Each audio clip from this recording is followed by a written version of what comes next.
Hey everyone, it's Joseph Shepard. And your girl, Miss Laganja Estranja, and welcome to Queening Out, the podcast where Joseph and I break down each and every episode of RuPaul's Drag Race All-Stars 8, in our own way, of course. And we love hearing your thoughts and your opinions, so make sure to send us an email at laganjos@gmail.com. And speaking of emails, I'm going to read the first one that we have from Jose. Hi from Madrid, Shepard and Estranja. I'm Jose, a big fan of yours. What an amazing season of Queening Out so far. I've been enjoying it a lot. I have a question for my queen of ganja, Laganja. I know you don't want to go back for All-Stars, but I'm always dreaming the moment you go there, want a challenge, and it's time for you to meet the lip sync assassin. Which queen would you love to see there to be your opponent? To deliver a fierce battle of performers, or simply to share the stage with someone you admire and give us another iconic moment?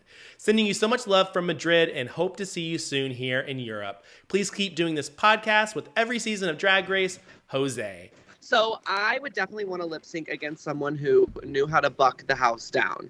I really loved when I came back for season 6 that I was against Trinity, not only because she was from my season, but also because she was real competition. So I wouldn't want to come back and I wouldn't want someone to come back and lip sync against me who wasn't able to really throw down. So I would love to see maybe Sasha, maybe Sonique, maybe Jasmine Kennedy, probably just a sickening trans girl who would give me a run for my money.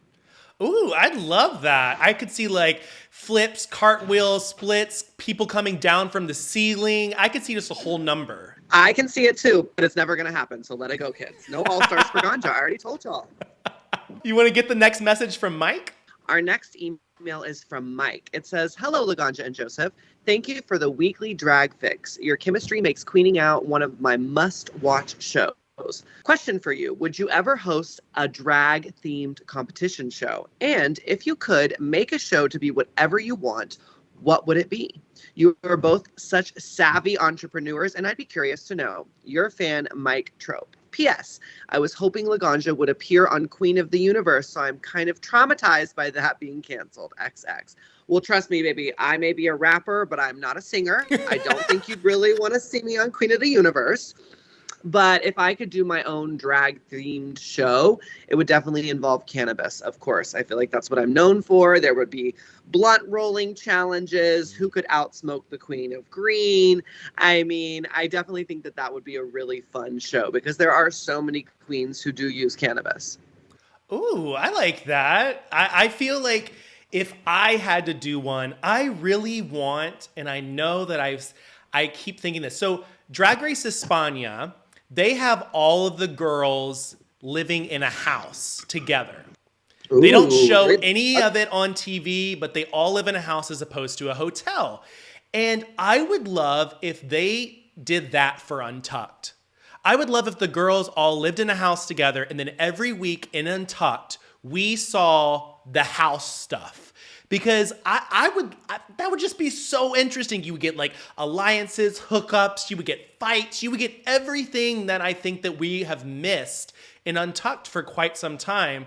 But if I was hosting a show, I would love like a Drag Race meets The Amazing Race, where queens are like in teams of 2 and they have to travel across the world. Totally. I could see that. I think that would be super cool. And I've always wondered why the show doesn't do that. They're really missing out on so much drama that happens backstage. I mean, I always say the stuff that you don't see on TV is the best. Exactly. And I think, when we're thinking about it, we have the drag competition shows, we have all of that, but I want to see drag queens in their day-to-day life. Like how you do with your day in the life vlog. I love those. Yeah, it's been a while since I posted one of those. My YouTube buds out there, but we do have a vlog coming maybe tomorrow. Well, it depends on when this comes out, but maybe tomorrow, but definitely by the end of this week. My part 1 of Thailand vlog is coming. So thank you all for being patient. It's just been really hard with the tour to manage everything. Yeah, and Laganja and I are on tight ships. I was sick last week, which is why we're doing this, and it's a little sped up today because, yes. Laganja is working the world. Where are you right now? I am coming to you live from the dressing room in San Antonio. And you got your little Chicago wig on. I feel like you're about to do a number for me. very Velma Kelly today. I just threw this on because I wanted to promo the merch. Shop your Laganja Estranja merch available at laganjaestranja.com. And also because, I did such a dark black eye. I was just feeling it. Just a little pussycat wig. Well, we're going to take a quick break. When we get back, we're going to dive into this 9th episode of All Stars 8 with this Carson Kressley roast. We'll be right back. Yes, God, honey. And we are back again with another episode of Queening Out. And it is time to break down this Carson Kressley roast. What did you think, Joseph? Were you feeling it? Were you not? What's the tea? Overall, I will say that this was probably one of the best roasts in the way of everybody did pretty good. There wasn't one person that was so bad. Like Alexis Michelle came out, and while she may not have been the best out of the 4, I did get a few laughs in. She did a great job for, compared to when she was green in her season roasting Michelle Visage. She really leveled up, and I think that she did a really great job. And for being, in my opinion, one of the lower of the 4, I think everybody did great. What did you think? I agree. I thought they all did really well. I mean, I definitely think Jimbo was a standout and deserved the win, but I agree. I don't think anyone was that bad. I caught myself laughing at everyone's moments. So I was really proud of the girls, and I thought it was a great way to represent what it means to be an all-star. Like going through the girls, I will say Alexis was good. Jessica Wilde had me laughing so hard. I feel like Jessica just had this totally different demeanor, and she was putting out all these jokes. I think she looked great. I think Candy Muse was okay. Not the best. Okay. A choice.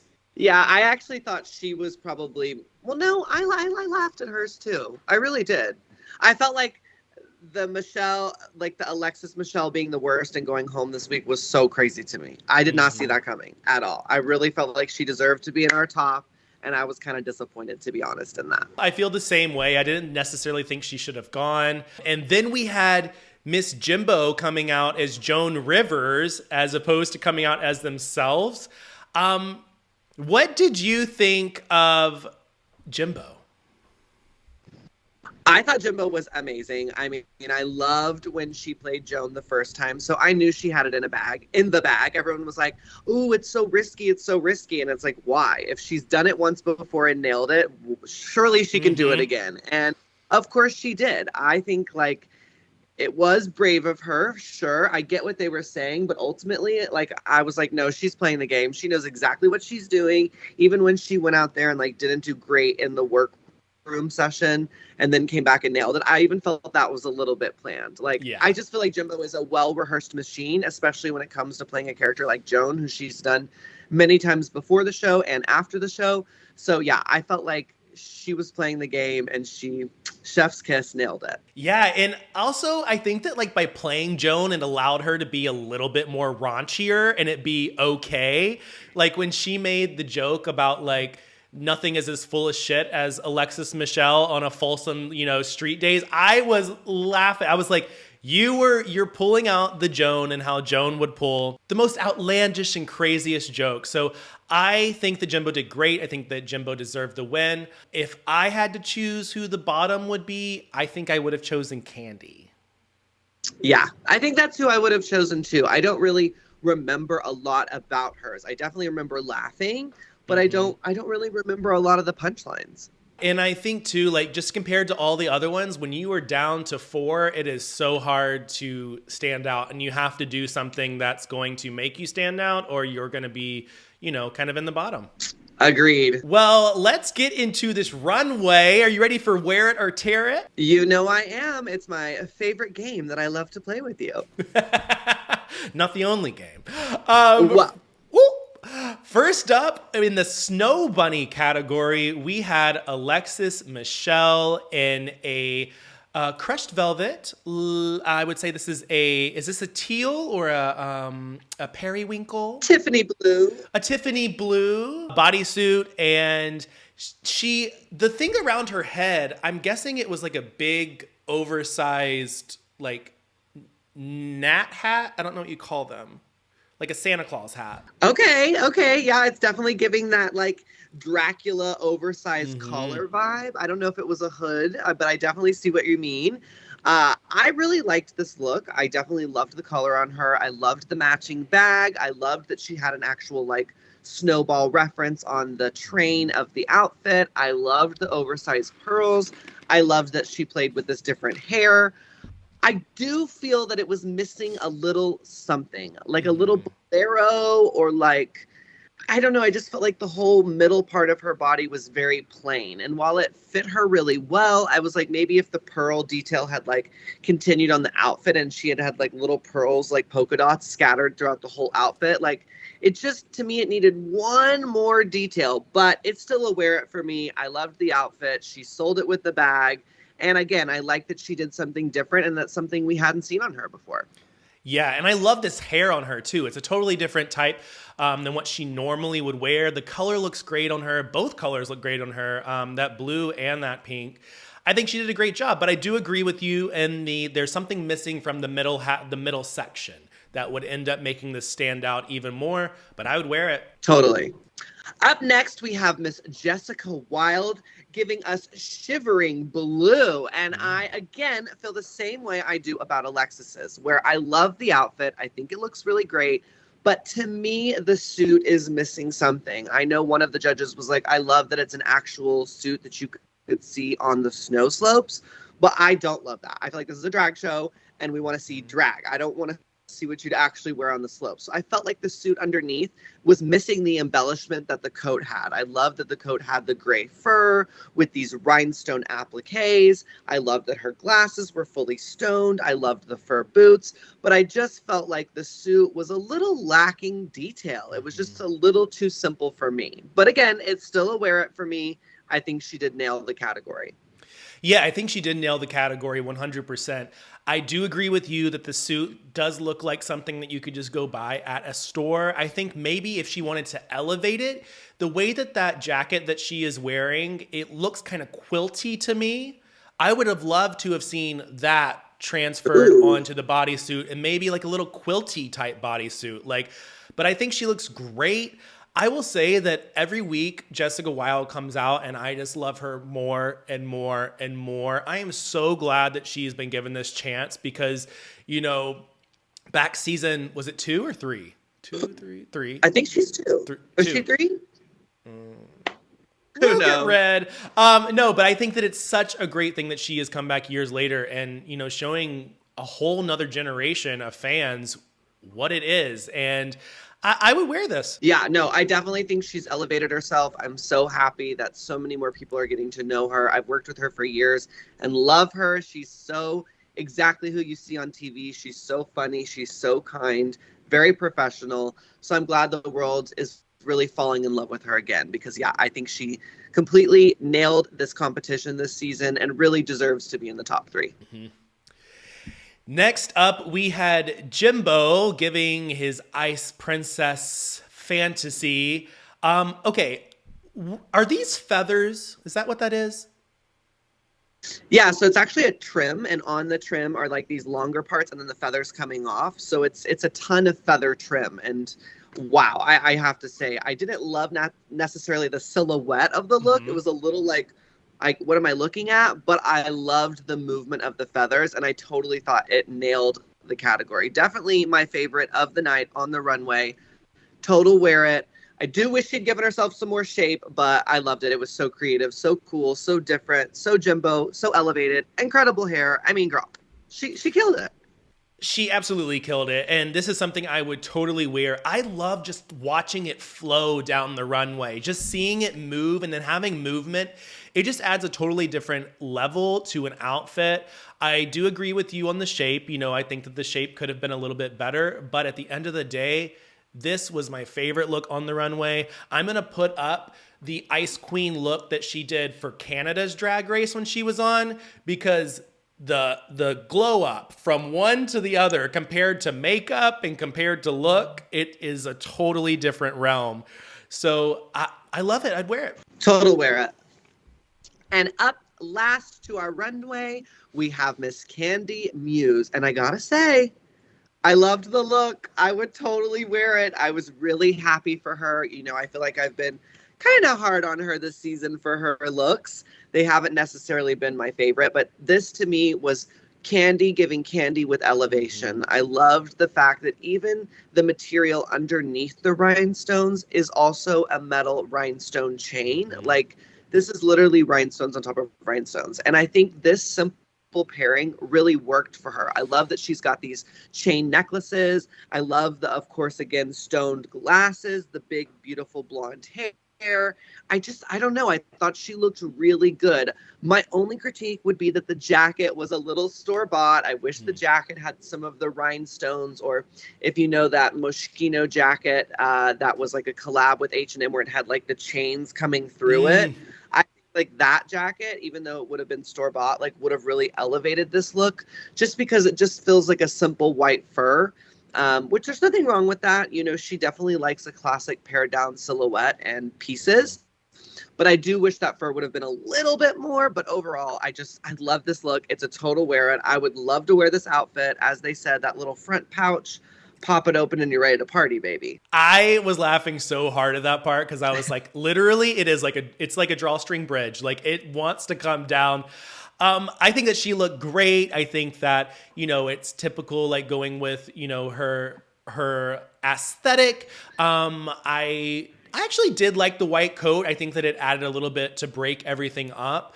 I wouldn't wear this, but I think it looks great on her. You wouldn't? No. Okay, so it's a tear it from you, but that's all right.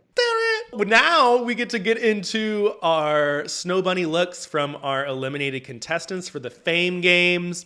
First up, we had Miss Monica Beverly Hills in a quilted picker-upper bounty. I don't... You know what? I'm actually living for this look. I'm so happy for her. I'm like, okay, she pulled one out at the end. This is super fun. This is super different. I love the bright pink hair popping off of this sort of white feather, or is it a faux fur trim?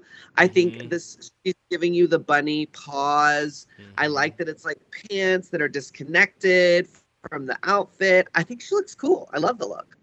It's a wear it. I love the look too, and I love that she also, you know, put in, you know, she was talking about the trans colors in there. It's got like the light blue and the pink and the white, which is, I just think sometimes I really would love to see these outfits outside of the runway lights. I wish, because sometimes these runway lights can really discolor an outfit. They can make it look totally different. But I think she looked fabulous in this. I got Snow Bunny Fantasy, and it probably was my favorite look of hers that she has worn. Yeah, I'd have to agree. Up next, we have Miss Nisha Lopez, and she is shimmering from head to toe in this liquid beaded crystal fringe moment. And I have got to say, I'm obsessed. I think this is her best look that she has served in the Fame Games as well. I really, really love this. I love this headpiece. I love that she crystallized it.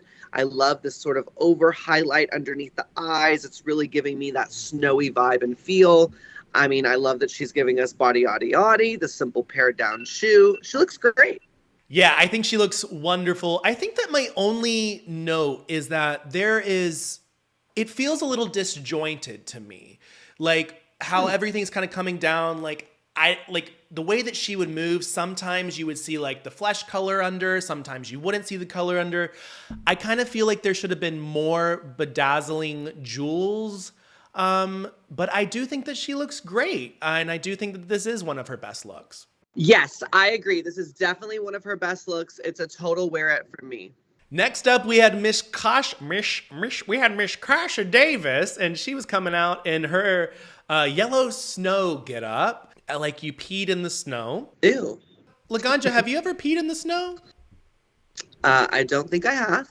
I grew up in Texas, so there wasn't a lot of snow to be peed in. Is that really what she said this was peeing in the snow? Yeah, she said yellow snow.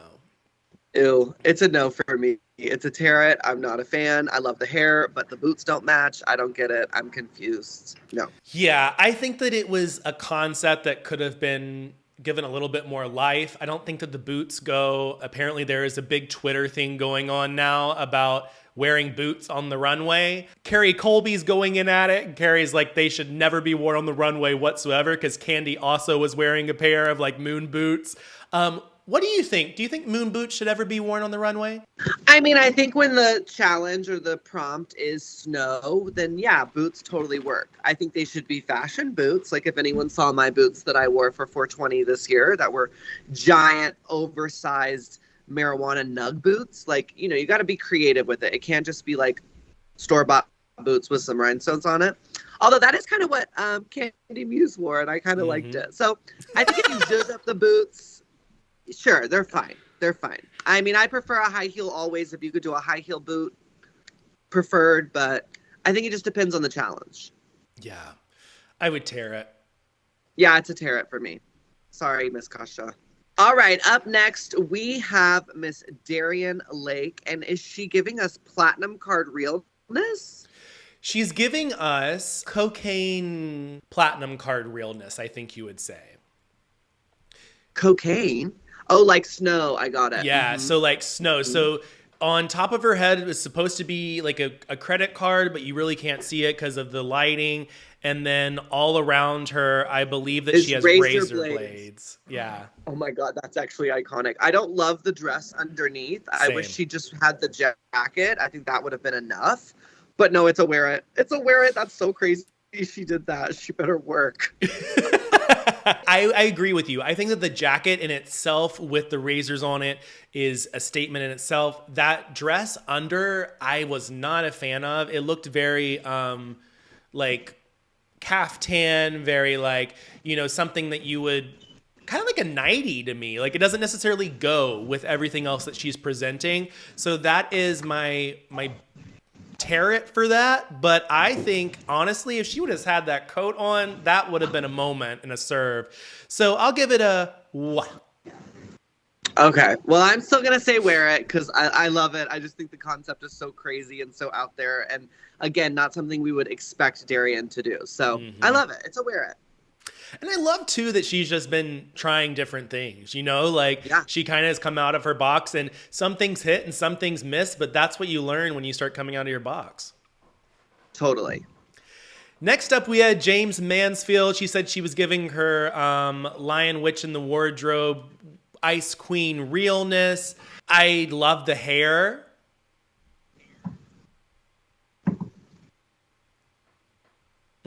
Yeah. Okay, you love the hair. Well, I definitely think it's a tear it. I mean, I like the top half. I like the idea of the bottom half with the cage, but something about making a cage out of fur is just not working for me. Then it's got the beads dangling off. Then it's got the mermaid tail. It's a lot of concepts. I think it's a little bit too much. It could have been pared down because the top half is so beautiful. Like, belly button up, I'm living. I think she looks gorgeous. I love the white lip. I love the oversized accessories and the ears. But yeah, the bottom half of the outfit definitely went to just like too many Ideaville. So we needed to pare down in this case. So yeah, it is a tear it for me. Tear it, same. All right, up next to the runway, we have Miss Kahana Montrese. And as always, she's serving the look, baby. I just knew she was not going to let us down in these fame games. I love this look. This is literally a snowflake come to life. I love that it's made out of this sort of iridescent metallic fabric, and then she went ahead and stoned it on top just to give it that extra drag zhuzh. I love that matching headpiece. I think the makeup is super cool and creative. I love this sort of shin guard she's got going on. I think she looks great. And I loved her hair. The back of her hair is literally just balls. Like it's like pure, like kind of like it gave me a little bit of a snowball fantasy coming down.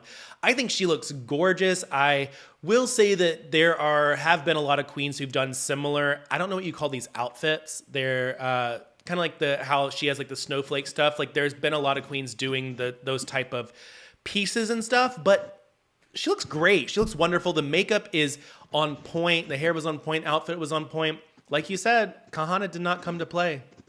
Yeah, and I hear what you're saying. There definitely is a lot of this sort of style we're seeing in the drag community right now, but usually it's like with flames or it's more like swirls. So I love that she took that idea and then made it the snowflake. That's what I think makes this outfit unique and really work for her. But I do hear with what you're saying. It is becoming a popular look in the drag scene for sure. Bunnyism in Thailand is very famous for making these types of outfits. So I love to see it catch on in a way because I feel like she was one of the originators to kind of start this look. So I'm very happy for my Thai sister, I must say. Wear it for me. Wear it for me. And last up, we had Miss Lala giving her Cinderella fantasy. I think the color looks gorgeous on her. I think that the hair needed to be bigger or something needed to be changed with the hair. I don't know what it is, but there's something off. Do you feel the offness? I feel the offness, but I actually love the hair. I think the hair is super cool. I mean, bigger, sure, why not? It's drag. Bigger is always better. But it's the outfit for me that is just not really giving me Snow Bunny princess. Like you said, I'm getting much more Cinderella vibes. And again, I love that she had an idea of a reveal and is showing off her body. I think the bodysuit itself is very beautiful. But I don't know. It does feel off to me. I don't feel like in comparison with the rest of the girls, this is super elevated. So it is a tear it for me. Yeah, tear it for me too. I do think she looks beautiful. I just think that the Snow Bunny prompt was not fully taken there. But yeah, those were our Fame Game runways. So I have a little tea about how the next few episodes are going to go. Oh, so next episode, it's the final 3, and it's going to be a makeover challenge. Then we're going to get down to a final 2. Wow. And that's the first time that they've done that in quite some time. But the reason why they're doing a final 2 is because they want to give all the other girls a chance at the Fame Games. So if you had somebody, in a final 3 or final 4, and then they were eliminated in the final, then they wouldn't be able to participate. So this way, it's giving all the girls a chance to participate. Then after the makeover episode, there's going to be a talent show. The top 2 will not be performing in the talent show, but everybody else will. And what does that do? So what it does, from what I've heard, don't know if it's true, but knock on wood, it could be, whoever wins the talent show gets a leg up in the Fame Games. So there's something that happens that will help give them a leg up in the Fame Games if it means more votes, something like that. And then we'll have the final finale after that. So we get to see all of these girls again for the next 2 weeks, which is great. And then we'll get our finale. What do you think about that? I mean, I love a talent show. I always think that they never showcase the queen's true talents enough. So I think that's a great idea, and definitely can't wait to see some of the people who haven't been on a lot of the episodes come back and show us what it is they're, good at, what they're known for. And I'm excited to finally have a top 2. It's been a long time since we've had a top 2. So that sounds really exciting to me. Can't wait for that. And I'm also excited because we'll probably film one more like this, but then I'll be back in LA where we'll get to film together again. So I'm looking forward to all of that. Me too. Well, finishing out this episode, we had our top all-star of Jimbo. The lip sync assassin came out, and it was Silky Nutmeg Ganache. They performed Freakazoid by Midnight Star. And Jimbo came back out as that baloney ghost and was tossing mama some baloney, and Silky and him were fornicating on the stage and throwing baloney. And it was a moment, and Jimbo got his first lip sync win. Finally. Thank God. Thank God. I mean, I really think Silky turned it out. Yeah, but she did. You know what? For the story purposes, Jimbo needed a win. I agree with you. And you could tell Silky was a little peeved when she walked off the stage. She was gagged. I was gagged, my sister. I do think that she won the lip sync, but, like you said, for story purposes, I think that they needed to give Jimbo a win. The bottom 3 were Alexis Michelle, Jessica Wilde, and Candy Muse. And Jimbo pulled his lipstick, and it was sending Alexis Michelle home. I was gagged. I really was gagged. I feel like she deserved to be in the top 3, but hey, it is what it is. I feel like they said that they went off judges' critiques, which is why I also thought the judges' critiques were produced. But, it is what it is. Alexis did incredible this season. I'm so happy for her. I feel like she really showed the world that she is a true all-star. And from night and day from season 9 to now, and she said it too in this episode, I really feel like I got to show who Alexis is and who Alexis was. And I think she did a great job at it. Props to you, Alexis. We now have our final 3, Miss Jessica Wilde, Candy Muse, and Jimbo. And that's all the time that we have for today. Well, that's right. Thank you all so much for listening to today's episode of Queening Out. We have new shows that come out every Monday, Tuesday-ish. Got to give us a little break because we are trying our hardest to make sure we are up and at 'em every week with a new episode for each of you. Make sure you subscribe to our show and you can rate and review us on your podcast app. So please head over there and show us some love. And you can remember to send us an email at laganjoes, that's LAGANJOES @gmail.com. Or you can even phone us for a voicemail at 805-624-5402, and we may play it on the show next week. Make sure you are following me at Laganja Estranja and Joseph at Joseph A. Shepherd on all the socials. And thank you so much again. We will see you next week for another episode of Queening Out. Oh. Bye.